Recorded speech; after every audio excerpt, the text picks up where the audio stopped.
Okay, sagutin natin 'tong isang tanong. So, lagi nitong tinatanong sa atin, mabubura ba talaga yung files kapag pinagawa yung cellphone? So, madami kasi tayong mga viewers na ganito yung tanong nila. Nagpagawa sila ng LCD o nasira yung LCD at ang tanong nila, kung mabubura ba yung files? So, may tatlong sagot diyan, no? Number one, hindi talaga mabubura yung files ninyo, no? Yan ang pinaka ano din talaga sagot. Kapag LCD lang yung papalitan. For example, LCD lang yung pinalitan natin, pag nabuhay na nga po yan, andiyan pa rin yung mga files ninyo. So ngayon, ang pangalawang sagot dyan, kailan ba nabubura yung mga files? Nabubura yung mga files na yan kapag merong password tapos hindi nyo matandaan. Meron kasi mga nagpapagawa na customer na yung cellphone nila, itinago nila o hindi muna nila ginamit ng ilang buwan. Tapos, after ng ilang buwan, biglang naisipan nilang ipagawa kasi meron na daw silang budget o meron na silang pera. Ngayon, after nga magawa ng LCD, ang nangyayari nga po dyan, itinatanong kung alam nyo pa yung password. Ngayon, kapag hindi, kailangan natin niyang i-reset at doon po nawawala yung files.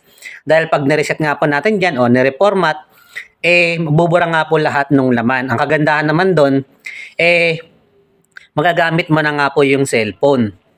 Ngayon, ang isa pang ano dyan, ang isa pang pinaka-common na tinatanong din sa atin kung mabubura nga ba yung files kapag dead boot. No? Paano kung dead boot, kuya? No, na dead boot yung cellphone ko, gusto ko sanang buhayin. Mabubura ba yung mga files doon? Ngayon, ang sagot dyan, hindi. No? Hindi mabubura yung files kung number one, first time pa lang pinagawa. No? So, meron kasing mga ganon. Minsan, iniinitan lang. No? Minsan, inaangat na talaga o nare-rebol. Kapag hindi pa kasi napapagawa yung isang deadboot na cellphone, tapos fresh pa siya, as in sariwa pa yung board, mataas talaga yung chance na magawa yung unit. At hindi nga mabubura yung files ninyo. Kumbaga, after ng rebol, pagbalik niya, nandiyan pa rin yung mga laman. So, kailan nabubura? So, ito nga kapag pinalitan yung yung pinaka-pyesa.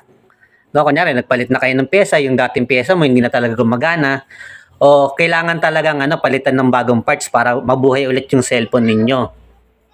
O kaya, ito nga kapag nga pinalitan ng board. No? So, meron kasing mga ganun na minsan kailangan na natin palitan ng board para magawa nga yung unit.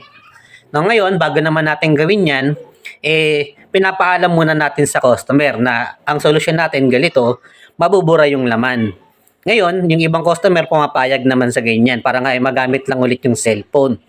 Ngayon, ang kailangan mo lang tandaan dyan, no, bago mo gawin yan, ipaalam mo muna sa customer kung papayag. Ngayon, kung pumayag naman, yung dating board niya, ibigay mo sa kanya. No, ito yung dating board mo, nandito yung mga picture mo, mga laman yan. Ito yung bagong board natin, ito yung lalagay natin. Bago na to, wala tong laman. Pero magagamit nyo na ito, no, after nating gawin. So, yun. Pinapaliwanag naman yan ng technician sa mga customer bago natin yan gawin.